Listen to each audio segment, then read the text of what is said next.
All right. Well, we started doing these projects because we were asked to consult on a grant from the Department of Homeland Security to MIT. And it was to work with people who use Scratch and people who are using Star Logo TNG, and to develop a curriculum that would exploit the similarities and differences of those three programming languages. And they're all entry-level programming languages. They are not meant to be a production data mining kind of software. It's meant to introduce beginners to concepts of orderly thinking in script tiles, in scripting, using conditional statements, creating variables, using random numbers wisely. And the projects will look very much like games, puzzles, informational pieces, because these are young students and we want them to be in a familiar setting. So I have realized recently that when I look at the Google Doodles that come up, I can make very similar ones in eToys. So when I think about that, and I think about it's me, one person, versus the office at Google who is producing those doodles, I think it gives you an indication of the possibilities of eToys and the possibilities for future growth for people who are just beginning. They can branch out into many different directions. So there were three of us from here who worked on it. Abigail Sneer, who is sitting here, Kathleen Smith, who is here. And we worked for the last 18 months to develop these projects and then underlying lesson materials that go with them. All of them are posted in the STEP website at MIT and also on eToys Illinois here at MSTE. We also produced a set of videos. And the videos, there are two kinds. One is a preview of the project. And for that, Kathleen Smith has written a number of really good lessons that exploit a half a minute or a 45-second video and ask students to analyze what they're seeing, to describe it, to do all kinds of estimates just from what they observe. And because it's a video, they can look at it over and over and over. Then it would lead into class discussions, and then from there, we would expect students would make the project.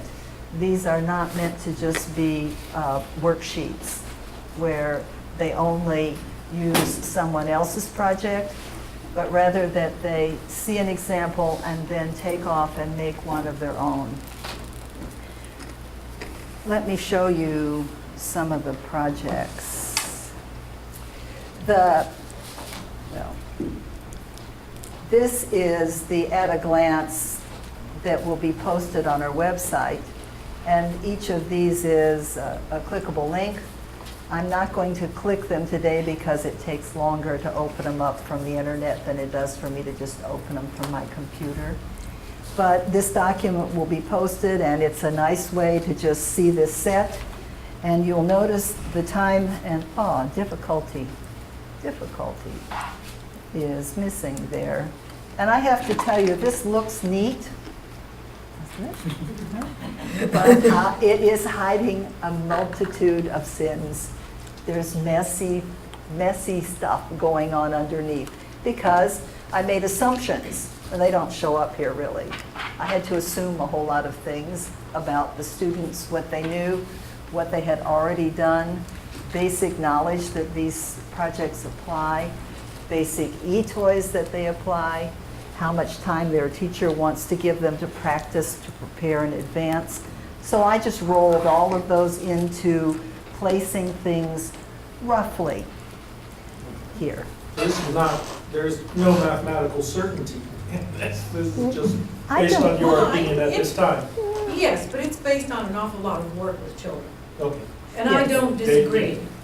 Oh, good.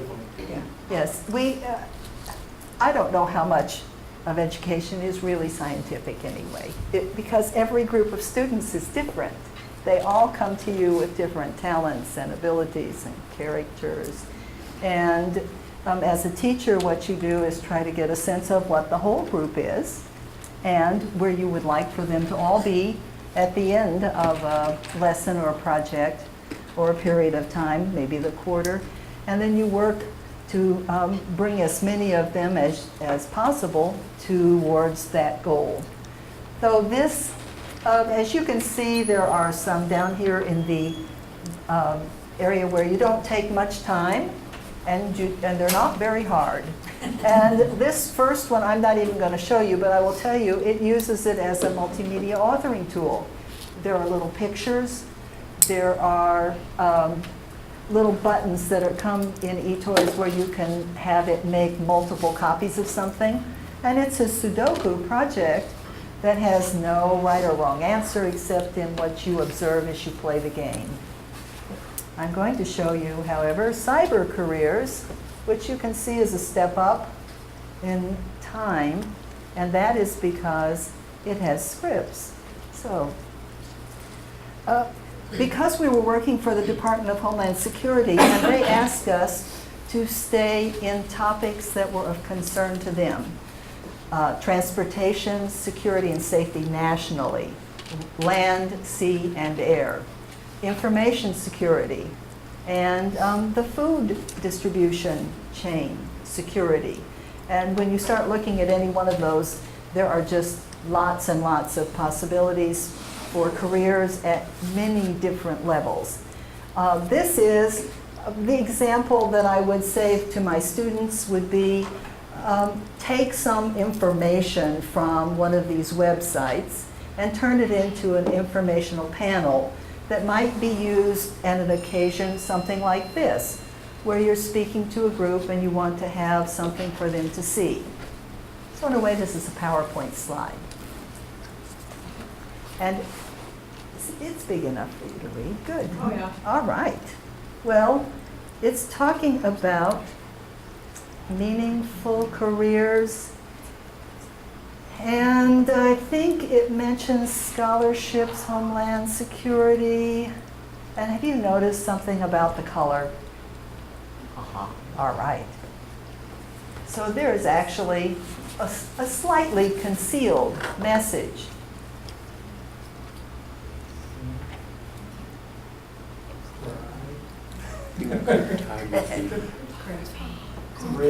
Cryptography. It's crypt.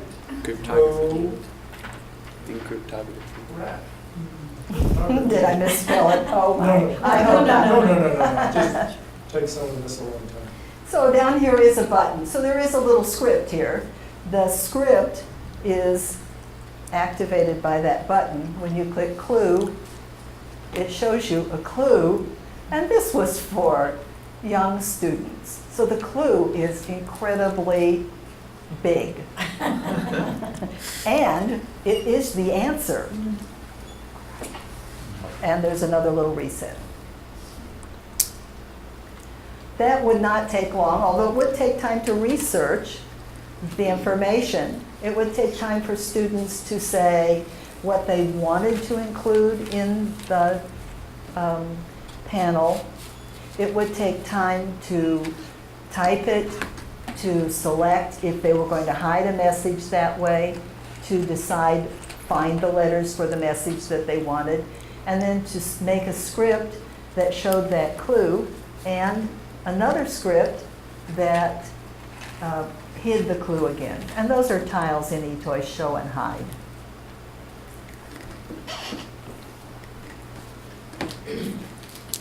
And you have the capability in eToys of changing your RGB by just one digit, and then it makes it something clickable and something else not clickable. It's really nice how you can hide things very well. You wouldn't have to change the color very much. And things coming, yes, are not touchable. This is much further up on the time axis. It would take a lot more time. Part of it will be in research, because if you ask students to select a private airport, and if you remember, we're talking to Homeland Security, so how would they secure every major and minor airport? it turns out there are a lot of private airports, and that means a lot of landing zones for planes, whether we want them to land there or not. So this I did some research. I found all kinds of wonderful charts of the actual runways. You can get them with all kinds of headings and information. They're really remarkably detailed. If I could fly, I could land on one of those. I chose to do a photograph because I thought it would be more appealing to students to have a photograph like a bird's eye view. And then this one, let me show you what this does. If I click go, the airplane doesn't move yet, but can you tell that the map is moving? And it's got a script that says turn by negative. It's turning. Now, if I want the airplane to move, this is a joystick. Now I'm flying. And I can change the heading. I'm going to try to land on a runway. And it says the descent control is the keyboard's D key. So if I click the D key, am I getting vertigo? Can you see that the airplane is getting smaller? Oh no, I'm flying backwards. Oh no, I didn't say I was good at this project, I just have fun making it. Okay. So. Well, as you can see, there are a lot of things involved. Students, when they have finished a project like this, will play with it and play with it and play with it. And in a way, I think that that is capturing time they would spend someplace else on something else to put back into a project where they have created it and they've made lots and lots of decisions. I'll show you a script or two from this one, but I don't want to spend too much time on any one of these. So there is... Can I say something about this? The thing about this is the kids would know that they could do this. They don't build it backwards. They would know that if they built it and put everything in it that they needed to do, that they could make that plane land on runway 1 or 2. And that's what I like about it, is they know they can do it, and they build it, and then they have to play it and figure out how to do it. So I think that's interesting. It's very motivating for them. And the decisions I made would not necessarily be the ones that another student would make. They're arbitrary choices that I made to make that turn by a certain...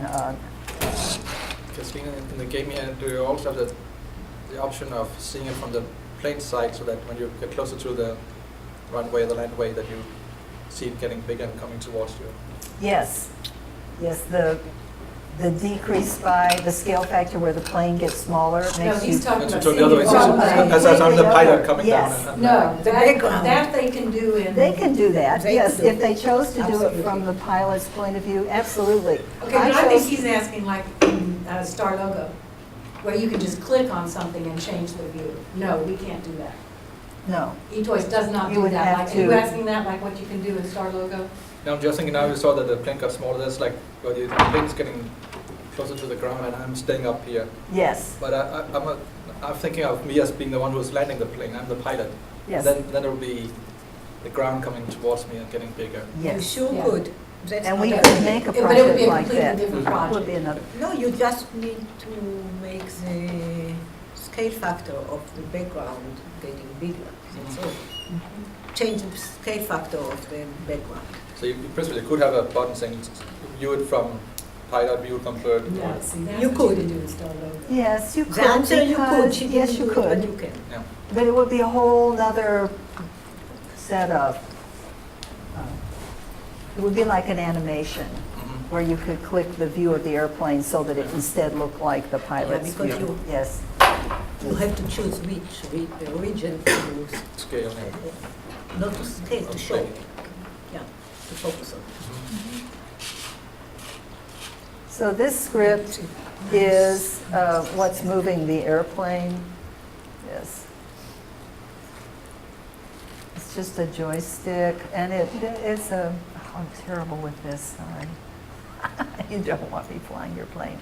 This is what changes the size of the airplane, and it's a conditional statement that uses a scale factor. And that is not a given either. It's a matter of, when I was being the author in this, deciding how fast I wanted the size of the airplane to decrease or increase. And that took time, and again, a number of decisions where you try something and you say, no, I want it to be bigger or smaller. And when I do things like this with students, that's where I give expanded amounts of time, because it seems like that's where the best learning is occurring, where they are making all of the decisions about their project rather than following a recipe of mine. The overall project I would expect to be on the topic, but not necessarily to look like this or even act like this. I'm going to move into a slightly more difficult project. This would take more time, and it's got more scripting and more programming for each object. And Abigail is here. This is a project that she did. And I'll just show you what's going on, and then please, Abigail, if you have comments. So I've started.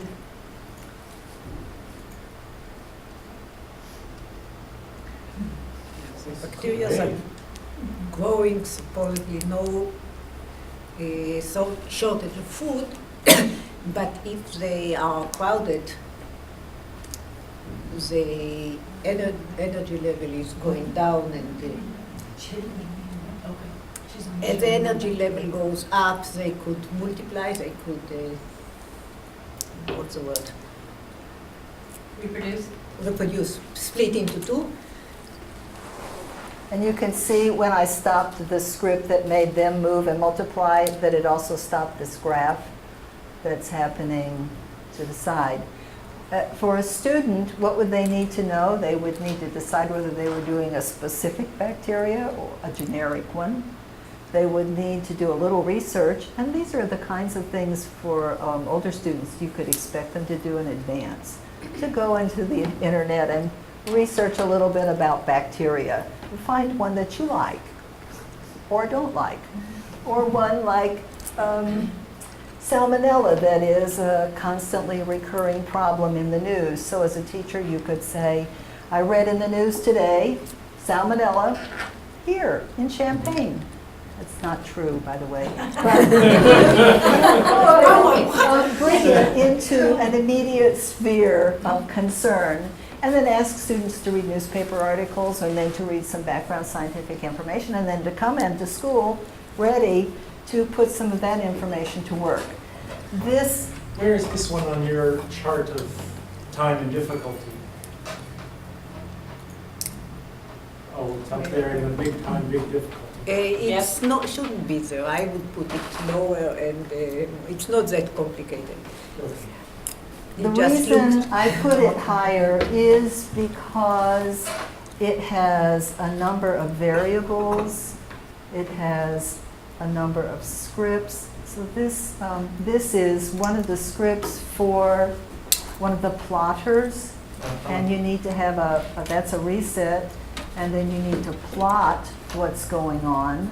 And that is a tile that is created by joining two different tiles, one that was a given and the other that is a variable. So you're starting to see it looks easy in a way, but when you start unpacking what's going on underneath, then you're assuming that students have had experience creating a tile. No, wait, creating a variable. No, wait, creating a script that makes something move. You see, as a teacher, you would have to make sure that you had prepared a foundation of some of these basic things, because this is a synthesis of many, many skills and knowledge that, that you wouldn't, this definitely would not be a first project. Just wouldn't. No. No. Let me open the scripts for one of these little bacteria, just so you can see. Now, are these siblings, Abigail? Yeah. All right. So one script built for one of these bacteria, and then the bacteria is copied in a way that its characteristics are exactly the same, all of the copies. And if This you was the change, 23rd one created. but if you change one of these siblings, it changes all of its siblings. So it's got 2 variables. It has 5 scripts. I'll just open these up so you can see. Because these are tiles, you can read them more or less as a sentence. When you get down to the test, start it with if.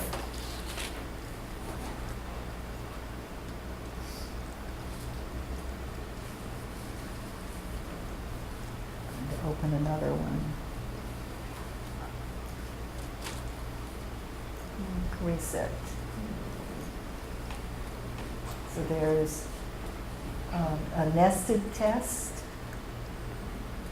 And if you would like to see this as code textually, if you're thinking maybe this is not really programming, it is. It is. This is the small talk, yeah. This is what those tiles were saying in typed code. But if you were asking a 9th grader or 8th grader who has an attention span that's rather short,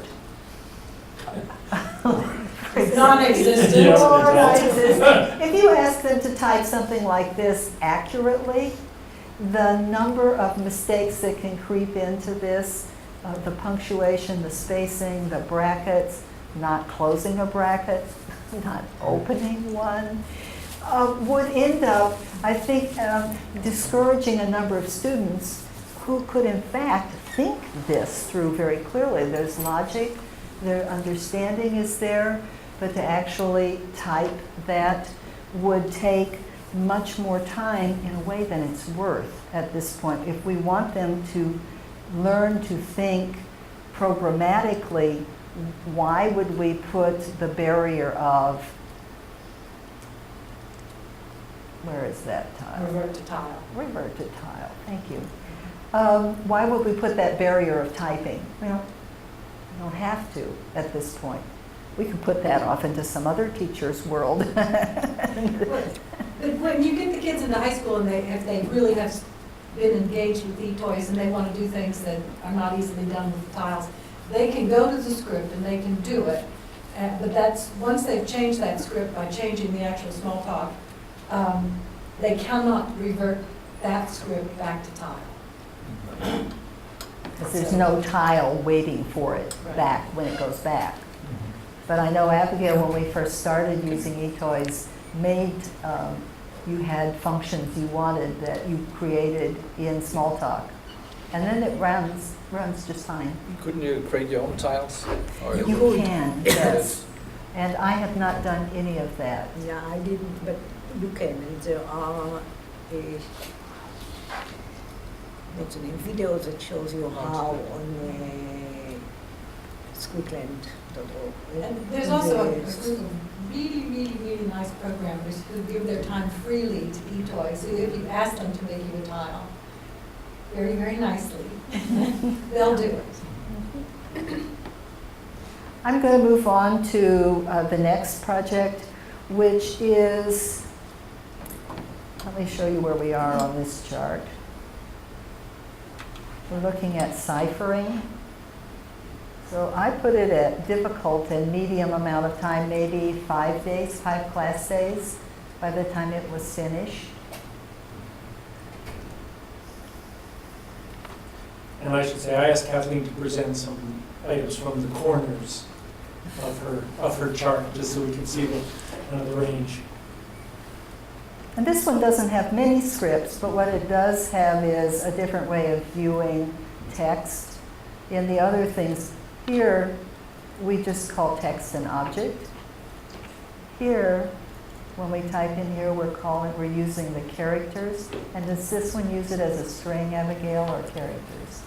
Is it a string? It's a string. Strings has characters. So I'm going to say get a new word. Oh, I can't type that one. There is a panel then. Here, is it? Where I would, See? the purple, sorry. Where I would type what I think it is. And then I would check.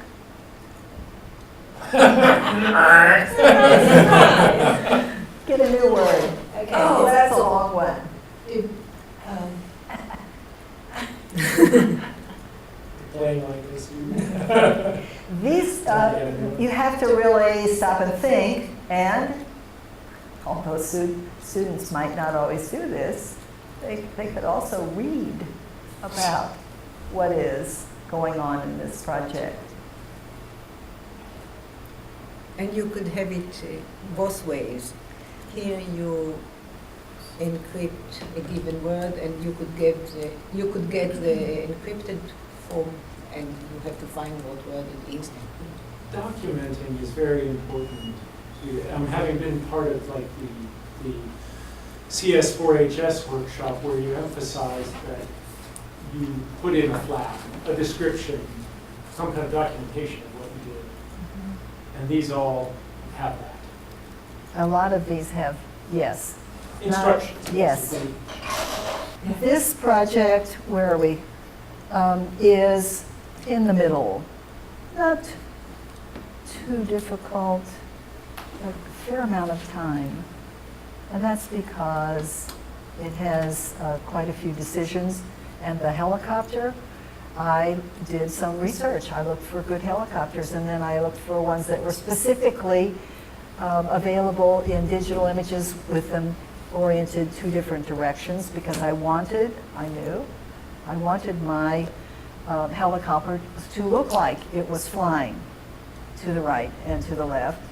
So I had to make, it's like a little animation. And then I wanted the, here, begin, the helicopter.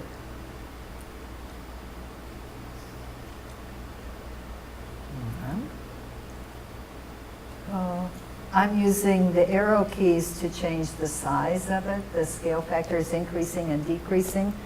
If I wanted to turn left, I use the left and the right arrow keys just to make, well, every one of those actions takes time to decide and a script to make it happen. You can't just wish it would go the other way.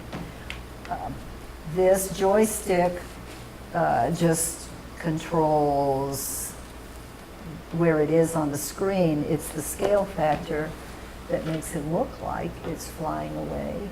So showing something like 3D only in a flat screen, really for students to think about what's happening. I crashed. This has a couple of variables. I wanted it to feel game-like, and so there is a fuel that I set at the beginning. When I reset, it tells me I have 50 gallons, but I could have said 50 minutes. The variable is totally, you decide what you want to call it, and then you use it the way you envisioned it in your scripts. So I said I wanted to have fuel of 50, and then there is a message. Did you see it show up? When it got down to 10 gallons of fuel, it said you better land. And I don't know if you noticed any of the score, because that's part of a game. I'm thinking they're picking up gold from these places. I'm giving you a hint.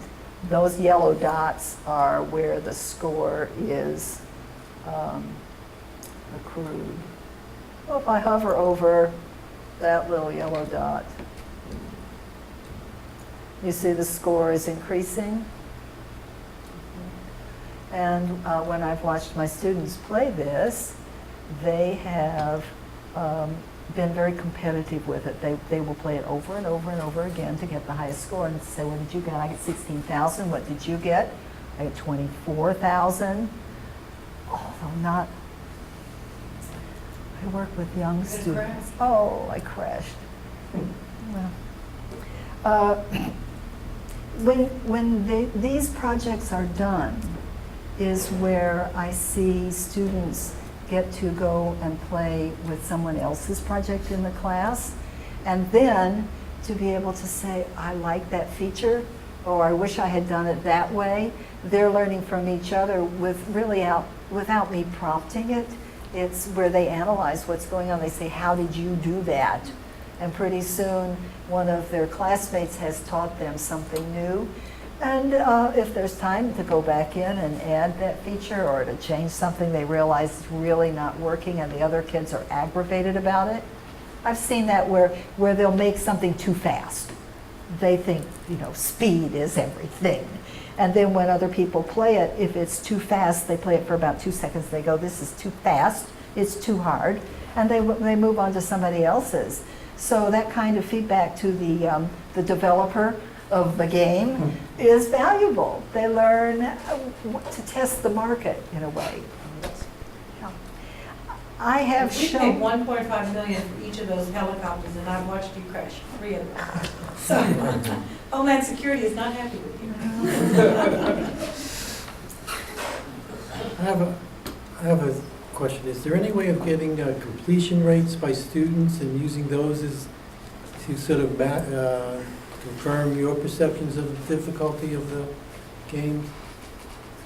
There are sets of projects my former students have done where we could look at how many of them, for example, if I had 30 students, did I put up 30 Sudoku projects from that year? We could look at something like that, yes.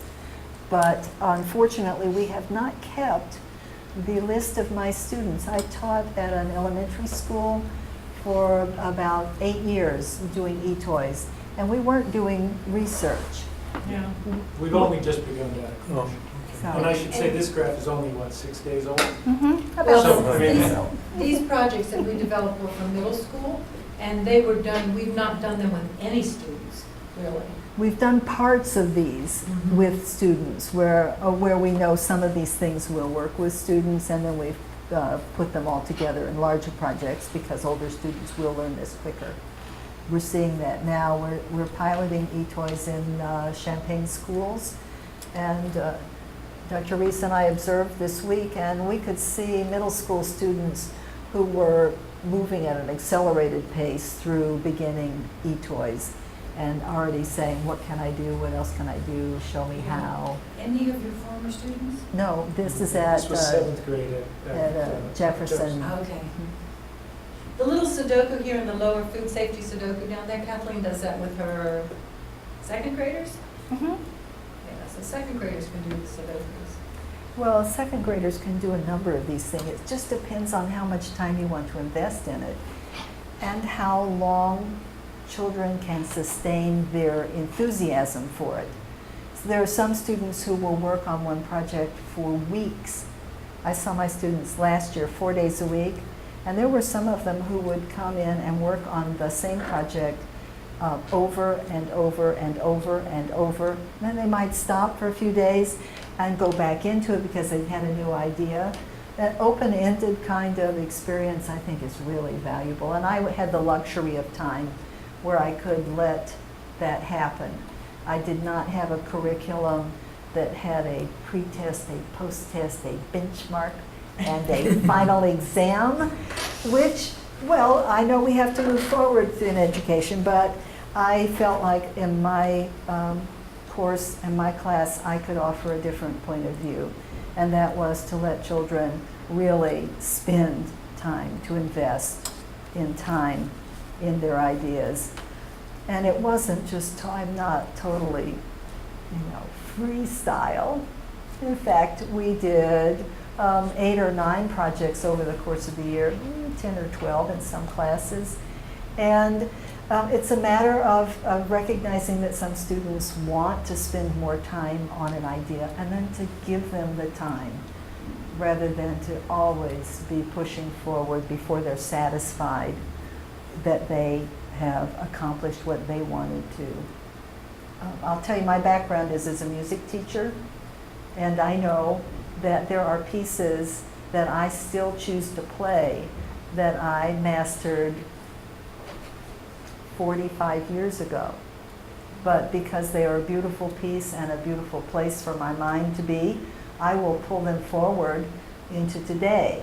And I think the satisfaction of being able to perform something well never goes away.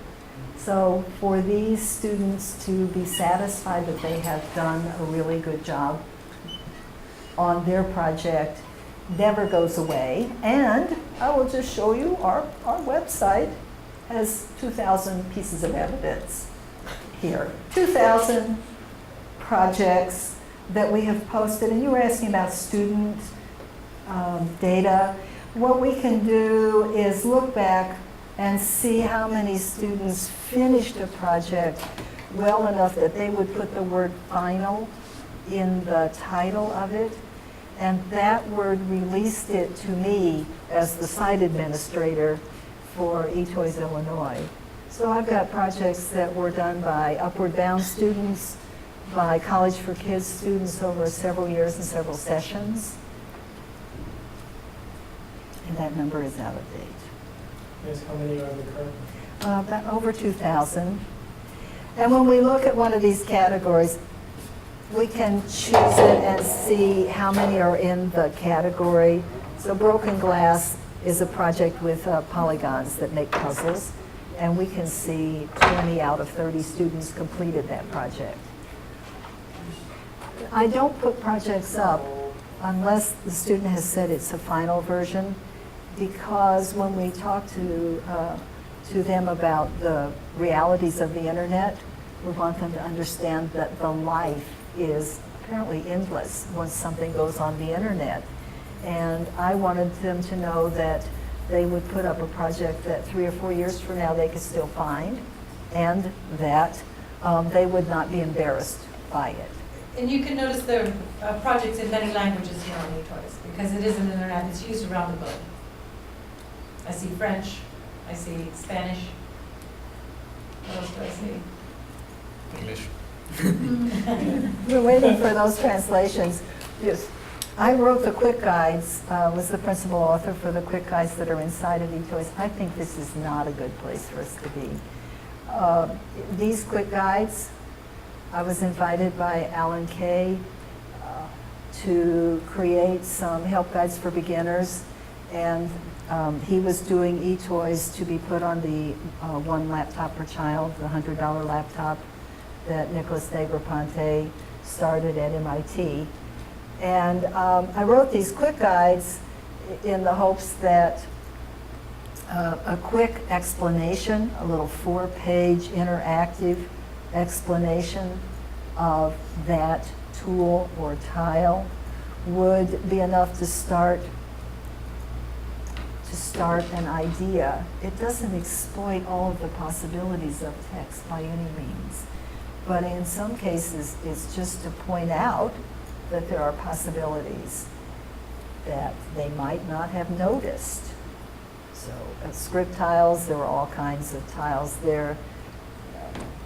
You remember the joystick that was used in one of the projects? There's a little quick guide, click and drag. So they're interactive. Create a drawing. It tells you step by step, so that if you want to learn how to do one of these tiles, techniques, or tools, that it will tell you step by step how to do it, and gives you hints about where some of the problems might be, and shows you a technique of combining 2 tiles to make another tile to construct one. Not very fast. I think that covers most of what I had hoped to say, and if there are questions, I'd be happy to answer any questions. Can I ask what your vision is? What would you like to see in terms of the eToys use in schools? When I first saw eToys and realized that it would let me become a part of the future in a way that wasn't going to be available to me if I started with BASIC or Java. It's just not where my interests lie, and yet I knew that being part of programming would make me more powerful than just being able to use someone else's. And what I found with eToys is that I can express ideas that I could not express any other way, not in any other media. It lets me be a communicator in a very modern media. for students, it allows all kinds of capabilities, talents, and interests to be focused in one place, but different amounts of those to be used. So there are children who the art matters immensely to, immensely. They will spend days painting what their project is about. And I think that's an investment of themselves in their project.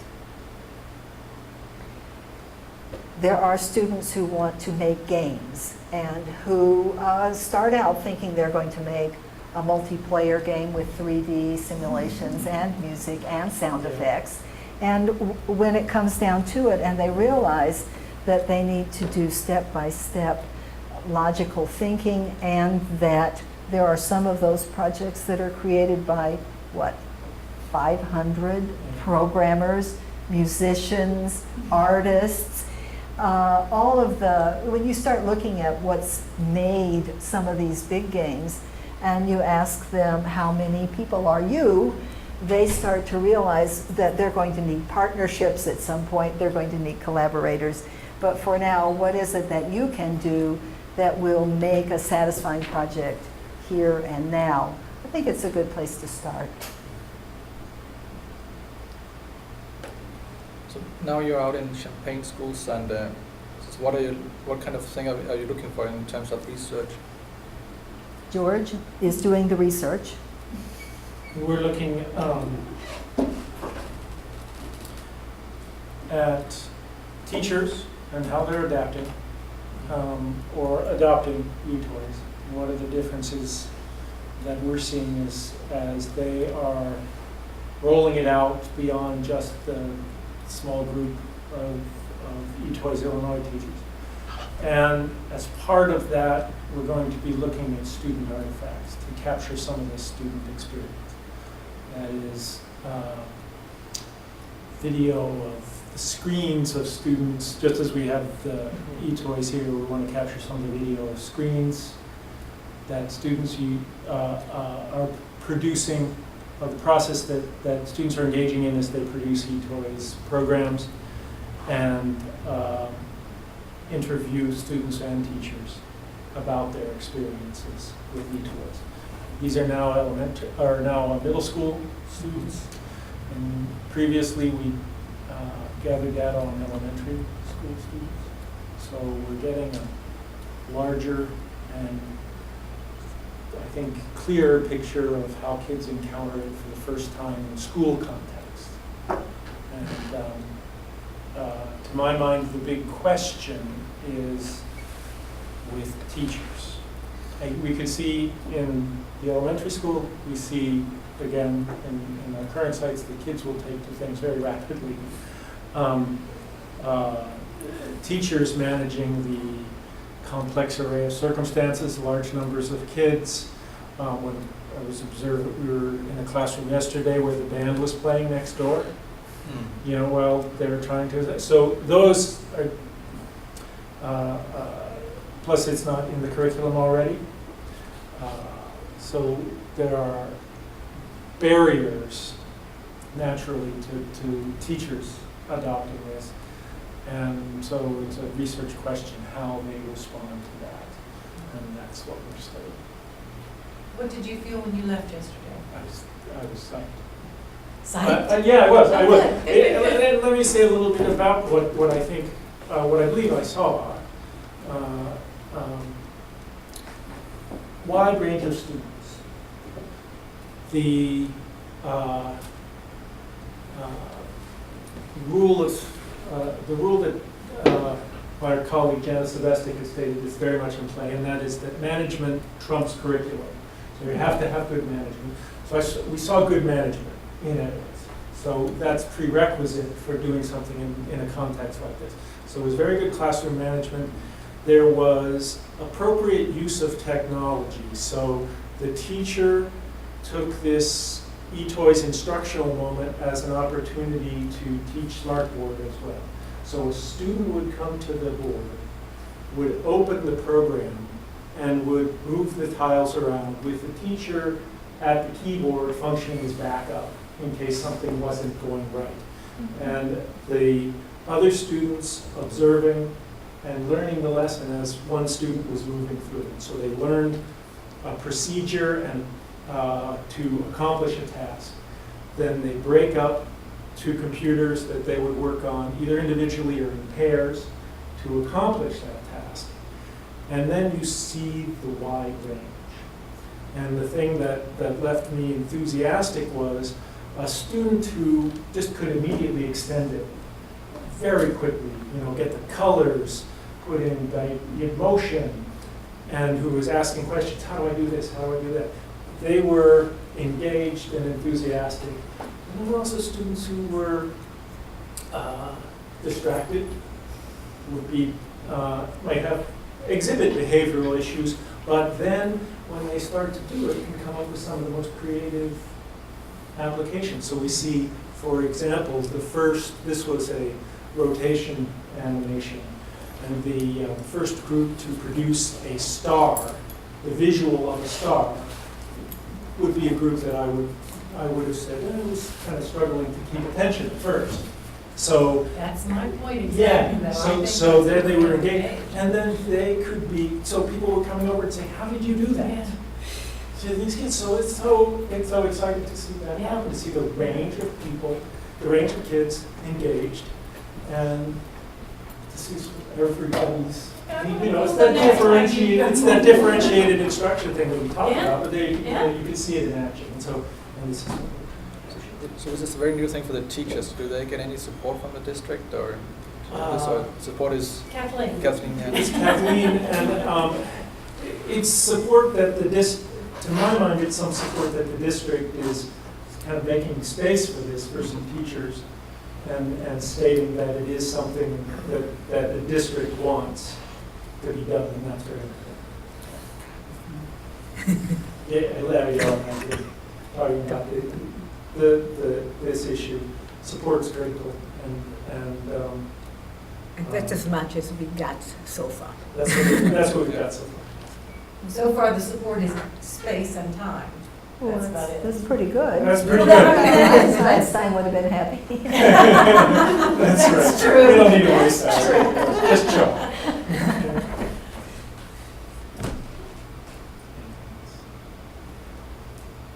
Thank you so much. My pleasure.